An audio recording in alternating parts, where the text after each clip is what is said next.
A while back, I made a video about the 50cc high-revving 4-stroke Honda race bike from the 1960s known as the RC116.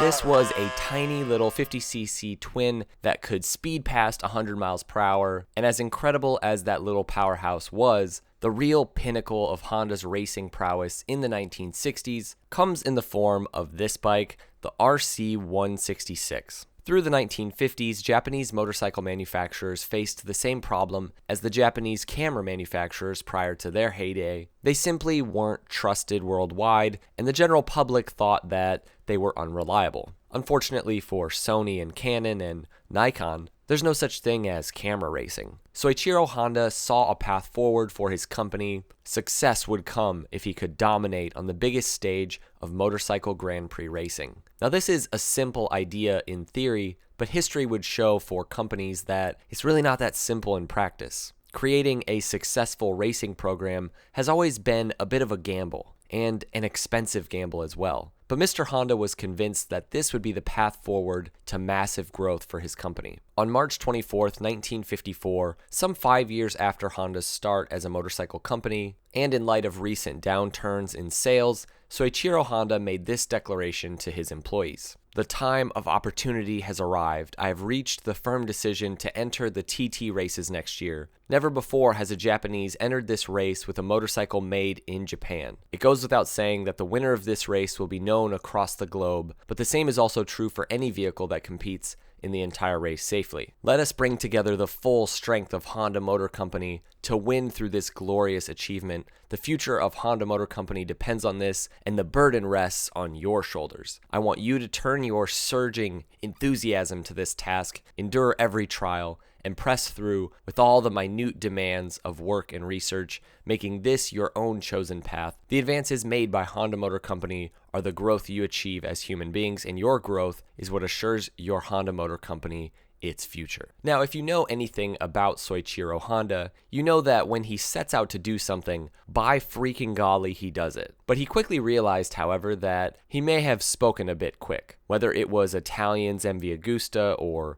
Great Britain's Norton, the competition was stiff. That same year, Honda got to visit the Isle of Man and see just how impressive these race machines were. And after seeing them, he knew that he had no chance of being able to build the race bike that he wanted, one that could actually compete and not be an embarrassment not only to his company, but potentially his country on the world stage, and he just had such a short amount of time to get these race bikes going. The parts really just weren't available in Japan at this time as well. He quickly returned to Europe and replaced most of his clothes that he brought with him with parts, things like rev counters and carbs, just so he could learn how these bikes worked. Now, Honda did manage to scrounge up their first race prototype that same year, but they were nowhere near ready to face the world in the Isle of Man. And so Honda would not make it to the Isle of Man officially all the way until 1959, where they arrived with 5 riders and 5 race bikes for the 125cc class, and this motorcycle was known as the RC142, a double overhead cam 4-stroke twin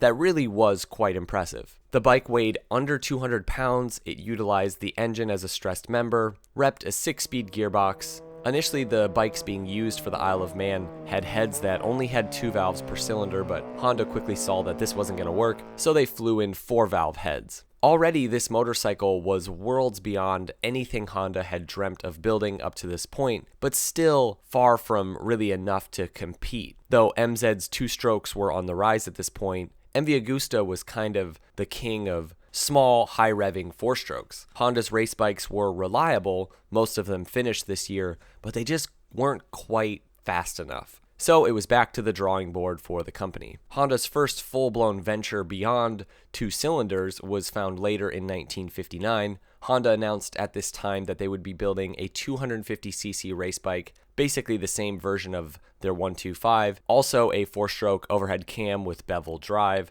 but this would mark a big move for the company because this bike, designated the RC160, would have 2 more cylinders. So the early DNA of adding more cylinders to get more revs to ultimately get more power was there all the way back for the company in 1959. The problem with this early four-cylinder was that it didn't really rev any more than the twin. They hadn't really figured out how to get things moving quicker. The key features of Honda's race bikes leading up to the iconic bike that we're looking at today, with a few exceptions, Honda moved to making all of their race bikes have 4 valves per cylinder.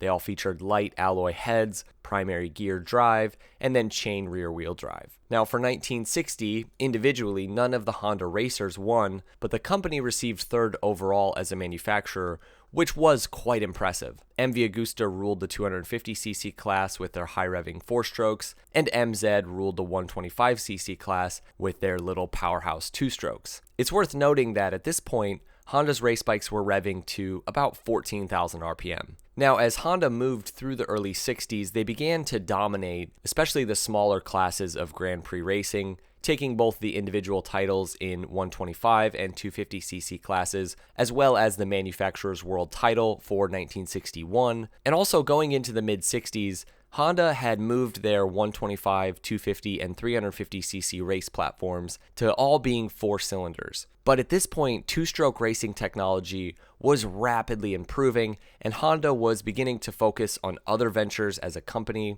Formula One, for example. There were years where Honda would literally do nothing to update their bikes, and they would still win the title in multiple classes. But towards the end of the 1964 season, it was becoming clear that Honda would not be able to take the 250cc class, so they decided to unveil a secret new race bike meant for the 65 season, but it was ready a bit early, so they used it for the last 2 races of 1964. This was the 3RC 164, and this was a 6-cylinder race bike. Now right off the bat, the 6-cylinder 250 was leading by quite a bit at Monza, but the engine started to overheat, leaving Honda with no choice but to slow the pace and ultimately leaving Yamaha to take their first title. Now this 6-cylinder race bike was essentially the same configuration as Honda's current 4-cylinder race bikes. Power was around 54 horsepower at 17,000 RPM, and the bike itself was quite narrow for having 6 cylinders, not really any wider than their 4 cylinders. Though Honda would dominate the 50cc class that year, the 125 and 250cc classes would go the way of the 2-strokes.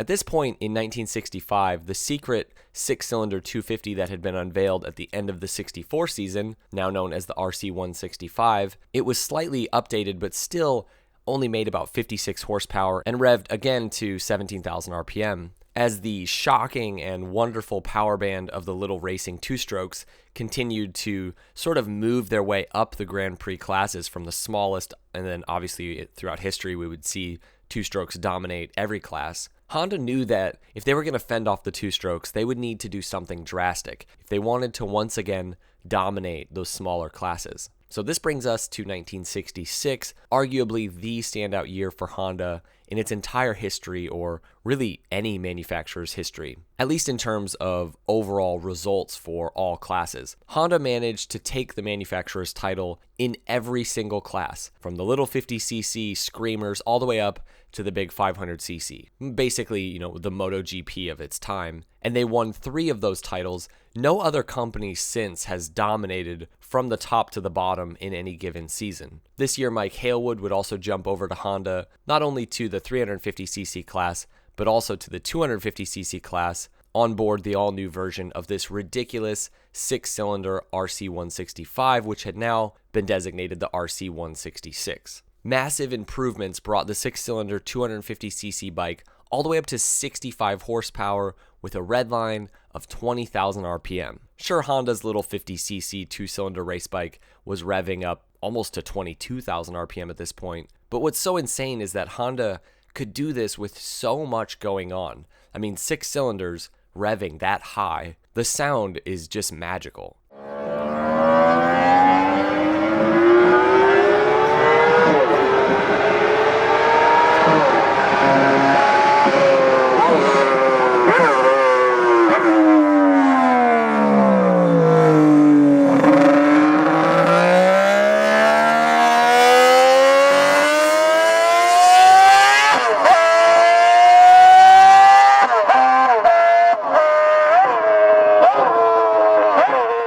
In this tiny little package was housed 6 just minute cylinders with 4 cams and 24 valves that, were pretty much the size of like pencil erasers, just minuscule oil passages as narrow as half a millimeter in diameter at certain points. Many of the internal components were so small and so thin that they could be bent by hand, but they also could withstand 300 plus spins per second. The engine itself could be blipped from a few thousand RPM up to 20,000 in a moment, and if you did it wrong and you weren't careful, you could just destroy the entire engine instantly. This lightweight little 6-cylinder race bike could power past 150 miles per hour and often did on the racetrack. On board the all-new screaming 6-cylinder 4-stroke, Mike Halewood would take 10 of the 11 races that year in the 250cc class, and the only reason he didn't win that single race was because he'd already competed in 2 different classes that day, and so he couldn't race. Halfway through the season, the title was already his because he'd won everything. Halewood would take the title in the 250cc class again in 1967,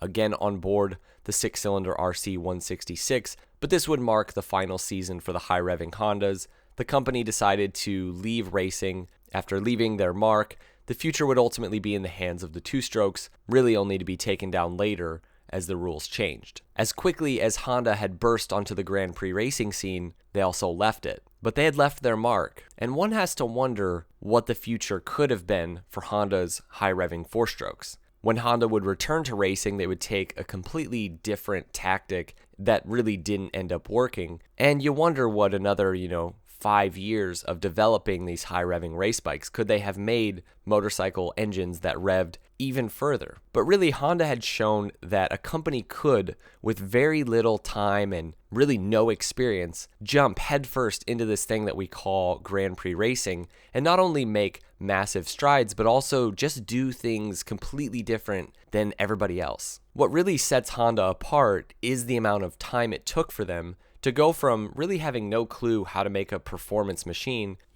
They were pretty much making Cubs at this point in the late 50s and making all their money off just little utilitarian machines, to then designing and building race bikes like the world had never seen at that point. Nothing like the high-revving 4-strokes from Honda existed on the racetrack prior to them coming to it. In a few years, they went from having never built a race bike to ousting companies like MV Agusta in the smaller classes, companies that had so much more experience in racing, because their bikes just simply were more advanced, more sophisticated. Sure, the growth of 2-stroke racing tech is also meteoric, but that came mostly from West Germany and the technology that was stolen from there and from MZ. And I've detailed, that whole story of MZ's development of racing 2-strokes, and of course it is impressive the way that they were able to get more power out of 2-strokes, but Honda's high-revving 4-strokes, they really were the stuff of the future.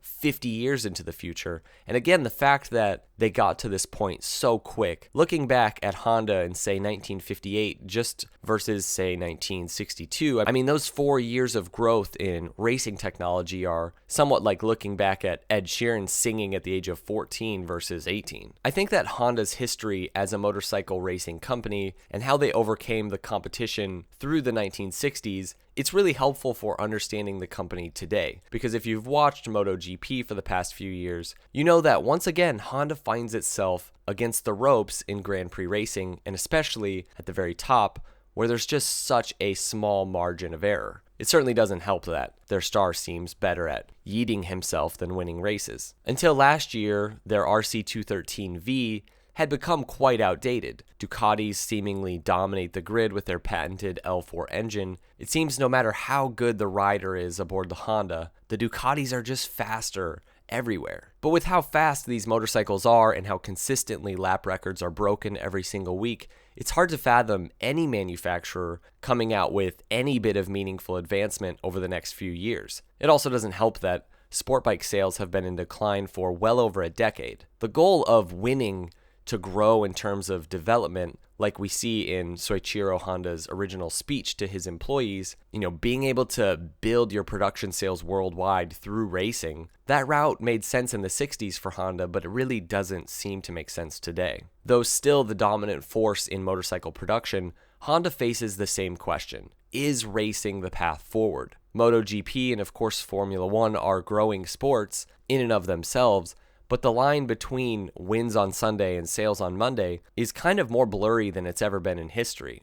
People aren't really buying sport bike, and I'm certainly not going to just go buy a Grom because Marc Marquez, somehow takes the title. And it's interesting, the similarities between a MotoGP bike and a production sport bike are much more obvious than, for example, a Formula One car and whatever top-end sports car there is available from, Porsche or whatever manufacturer. As a pure racing sport, most who've watched both MotoGP and Formula One will agree that MotoGP is, I guess, more competitive to watch and kind of more of a pure racing sport, though Formula One cars are technically quite a bit faster. I think that it is okay for companies to recognize that times do change and what you invest millions and millions of dollars in kind of does have to adapt. Just because making a big bet on growing and developing the absolute fastest, most powerful, most advanced motorcycles in the world, just because that works at one point, doesn't mean it'll work today. One could argue that in today's market, Honda might be better off investing just a few million in a bike that looks back,